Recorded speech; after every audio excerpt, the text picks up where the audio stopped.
Is Janine Teagues a hood rat?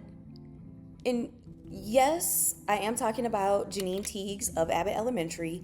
And before you come for me, hear me out. I love Janine Teagues, and I'm not calling her a hood rat because I actually consider her to be the sweater dress queen.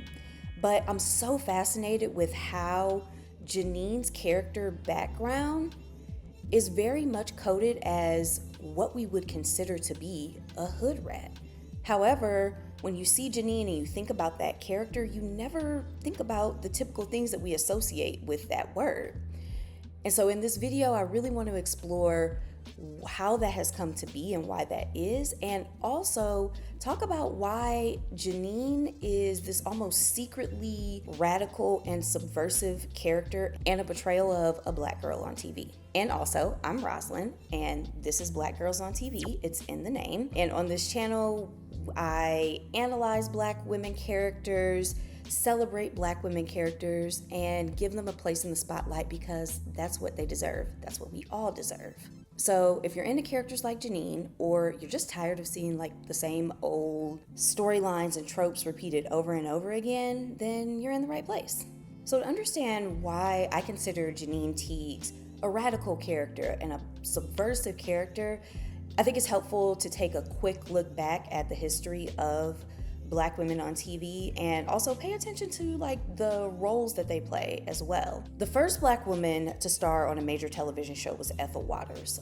She starred as a character named Beulah, who was adapted from a radio series. That radio series very much being steeped in minstrelsy and blackface. As a matter of fact, on the radio series, the character Beulah was played by a white man. Anyways, to the television show. Ethel Waters portrayed Beulah, and Beulah was a housemaker. She was a cook for the Henderson family. Surprise. It's not surprising because so many characters over the years, especially in early television, were based off of these very harmful tropes, which are based off of negative stereotypes and ideas of black people created by white people. So those are things like your mammies, your tragic mulattoes, your sapphires, and the Jezebel. These are ideas that we've seen repeated for black women characters over and over and over again, and we still see them in part in some characters today. So this is kind of a little bit of the lineage of black women characters on television. Portrayals of these black women on TV are born from this, but we have seen an evolution of black women characters over the years. Like the 80s gave us Claire Huxtable. Love her. She was amazing, she was beautiful, she was a lawyer, and she really is the embodiment of black excellence. And at the time, it was considered amazing that we could actually watch a black woman be excellent on television. And then the 90s gave us more complex characters, like you have Khadijah James of Living Single, who was an entrepreneur and she was very driven. Also, black excellence. And in the 2000s, although honestly I feel like you don't see that many black women leads on TV in the 2000s, maybe I'll make a video on that, you get characters like Joan Clayton, who I would argue struggled trying to conform to societal standards and ideas of black excellence. But once again, that may be for another video. And present day, I think we have more black women that we're seeing on TV. I think they're well written, well acted oftentimes, but there is not enough black female representation on television, and B, there are still some characters that fall into those negative stereotypes that we just discussed, and you sometimes see those same things showing up over and over again in 2025. And the most problematic of those portrayals definitely rely on those stereotypes and those tired tropes. However, they may not be as pronounced or as explicit as with a character like Beulah.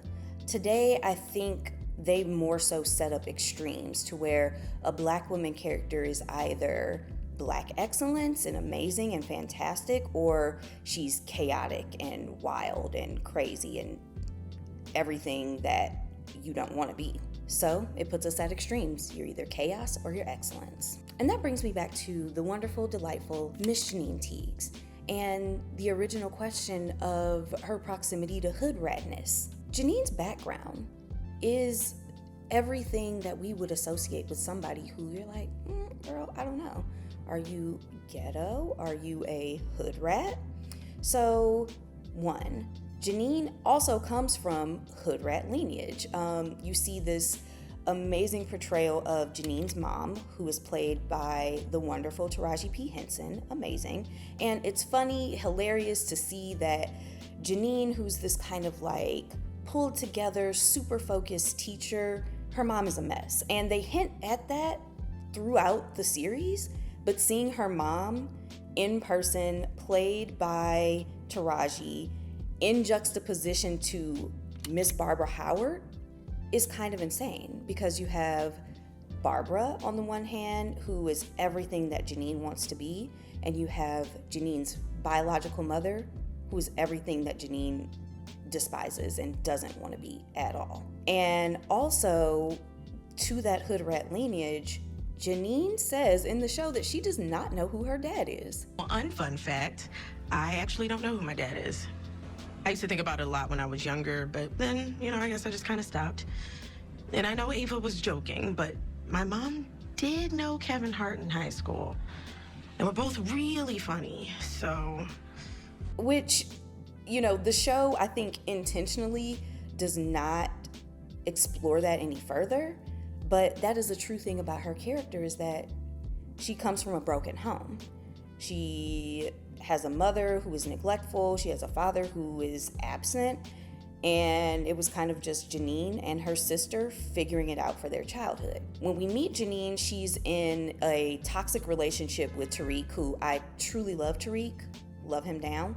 She's in a toxic relationship with that man, though. He is relying on her to pay the bills. He can't figure out how to budget. He uses her car while she's at work to do God knows what, because if you're not going to work, then what you need a car for? And it's safe to assume that this background with the absent mother, the absent father, leads her into this relationship with Tariq. Luckily, we do see Janine grow out of that, and we still get to have Tariq, because he is so funny. I love seeing him on TV. So we still get to have that. We see that she's grown, so that's great. And another thing I think about Janine that is very interesting, that also aligns with hood ratness, is, Janine likes to smoke. They mention that on the show, which I think is very funny. She likes to party, which hit or miss, but they also blatantly say that Janine and Gregory are having sex. The next day together. Well, that's because I saw him walking and picked him up. And why did I see him take a duffel bag out of your trunk? Okay, I take duffel bags with me everywhere all the time. Of course you do. Because everyone here knows that you two use the duffel bags, carry around the drugs you're selling, because you're selling drugs. Doing what? No, we are not selling drugs. We're having sex. Yes! Which I think embodies that radical character, because when Black women exist in this dichotomy, either fantastic or terrible, and in this world that is relying heavily on stereotypes, you can't do any of these things and still be considered good or moral or the protagonist of a story. And that's amazing, because overall, Janine is just a regular girl. Janine is the type of girl that, maybe you knew in high school and she was always cool, or that's your best friend, or that's the girl that lives down the street, or that's your colleague that you currently work with. She is so regular, and that's what really makes her radical and subversive, because for so long, we never got to be regular. We never got to be regular people on TV.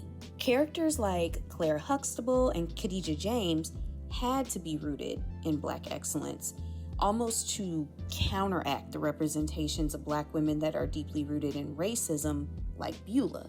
But the issue is that stereotypical representation like the Mammy, Sapphire, Jezebel, and the tragic mulatto don't leave any room for Black women to be dynamic, fully fleshed out humans.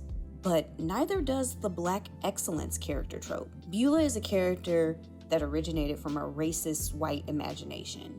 And Claire Huxtable is like the anti-Venom. She's like the anti-Beulah.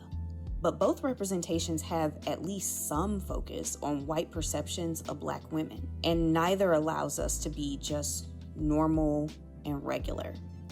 But Janine exists in a place where she is not a racist stereotype, and she is not a response to a racist stereotype. She is just regular. And in this case, regular is radical.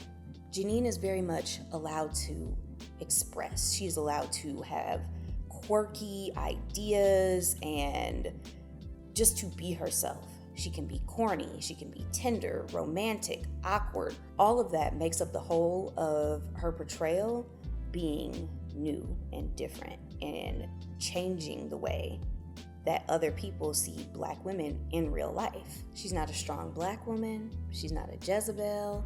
She's not a Sapphire. She's none of these things. She's just a girl, a person.